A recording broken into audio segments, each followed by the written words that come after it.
Should I stay or should I go? That's the question we're always asked by the seller. They always want to stay. I get that. Which is understandable because you don't want to leave your house. Your items. Pack up, pack the dog. You're scared about who's coming in your house, whatnot. Should I stay or should I go? Here's my opinion on that. Mine, real quick, short and simple. You got to go. Because sometimes your personal opinions will come out and you don't mean to be. You're trying to tell everything you love about the house, but then guess what you do?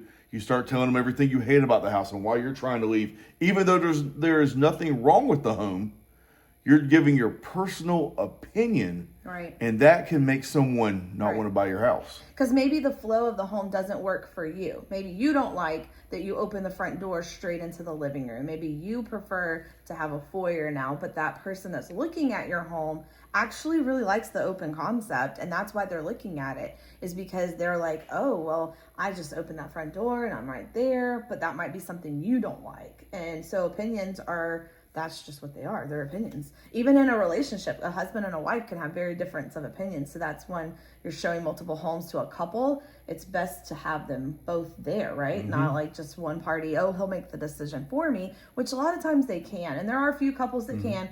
I feel pretty confident, like if you went and looked at a house without me, I'm pretty sure you would be like, okay, Renee's not going to like that or whatever. Yeah. But that's not all relationships. No. And it's not all, No, we've had couples before who wanted a two-story, one in a ranch style. Yeah.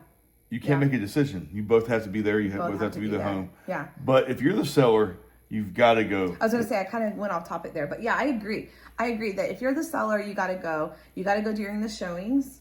Importantly, you got to go during an open house. Don't stay and hang around at an open house.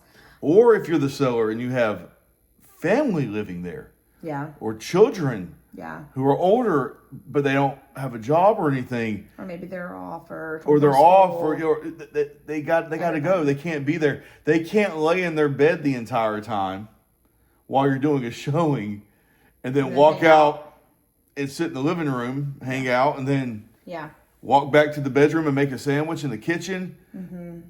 Have a couple friends come over. Have some friends come over. Mm-hmm. Yeah. True statement. I totally agree with that. Yeah. And I think that honestly, for you as the seller, it's best for you to leave your home open to others for the showing. But it's same thing kind of goes in line with like the depersonalization. You know, we talk about depersonalization and trying to picture yourself in that space. So it's not always easy to have an empty space for buyers to picture themselves in. But at least if it's depersonalized, you can still stage it. And you don't have to pay staging always. Now, you can stage with the stuff you have. 100%. So what would you recommend for somebody that's, they've been in the home 15, 20 years and they're trying to get out, but you're living in it, right? Like while it's being shown. It's tough. It's a tough thing. But we try to tell the sellers, you got to get rid of 2/3 of what you got. Always. You're trying to move anyway, right? Always. So you go ahead and you pack up 2/3 of everything you have. Now, here's how you do it. It does stink because you want to see your beautiful family. Yeah. But you got to pack them up. You got to take them off the walls. You can keep picture frames with their pictures in them. However, when you have a showing, safety reasons, you must take those pictures with you. You should. Or lock them away. Sure. When you come back home, you can put those pictures out again where you still feel like you're at your house. But for safety reasons, remove the pictures. Absolutely. Depersonalize your home. And not just pictures. Number 2, take away medication.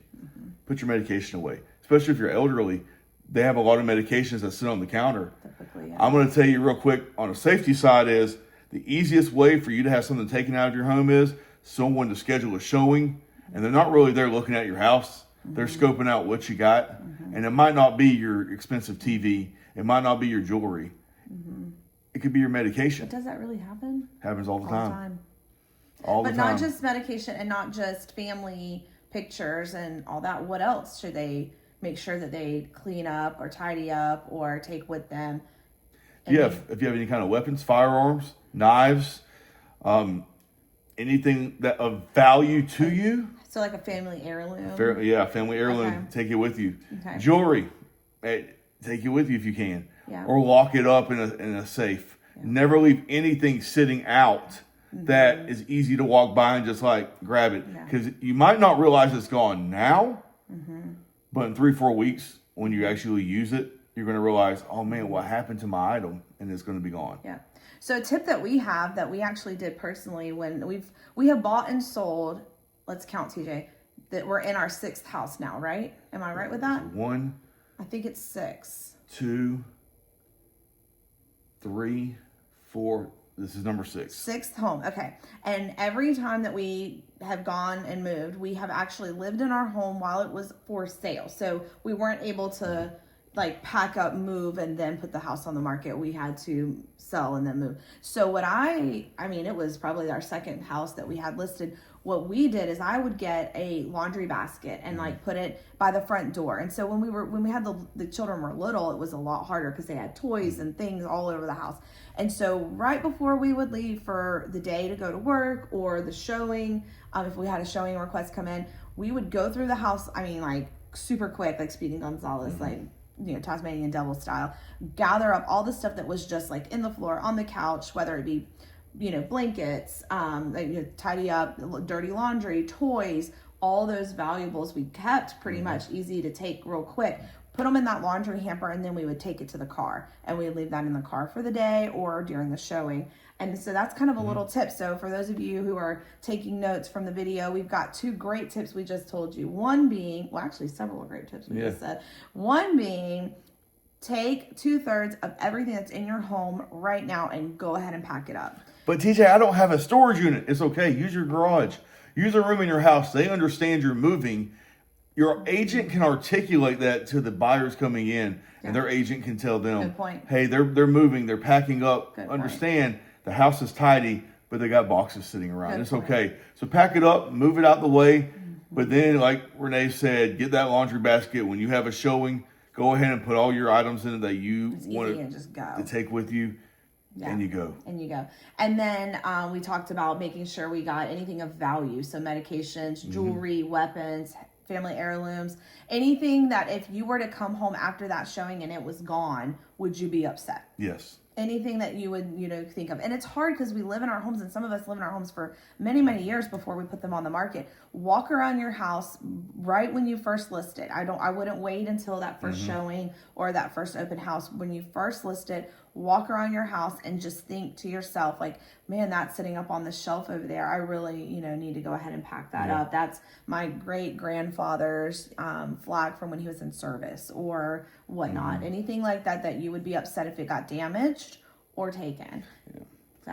And I wish I had statistic numbers here to show that the 2/3 is a true thing, because the homes that we've had listed, if they left most of their belongings out, people can't picture themselves there. But once they take our advice and they remove some of them items, it drastically improves. Yeah. And people can come in and see themselves living in that home. It really does.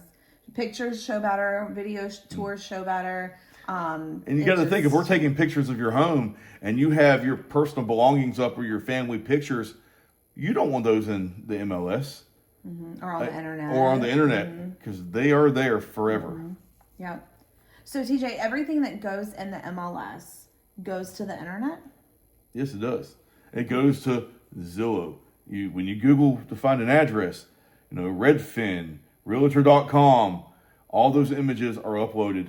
And when your house sells, guess what? It don't go away. Because you can still find the old listing sometimes on the internet. Not all the time on the internet, but sometimes you can. Now in the MLS, the old pictures are always there. Yeah. Yep. Very true. Great point. Yeah. Awesome. Until next time. See you soon. Have a good one.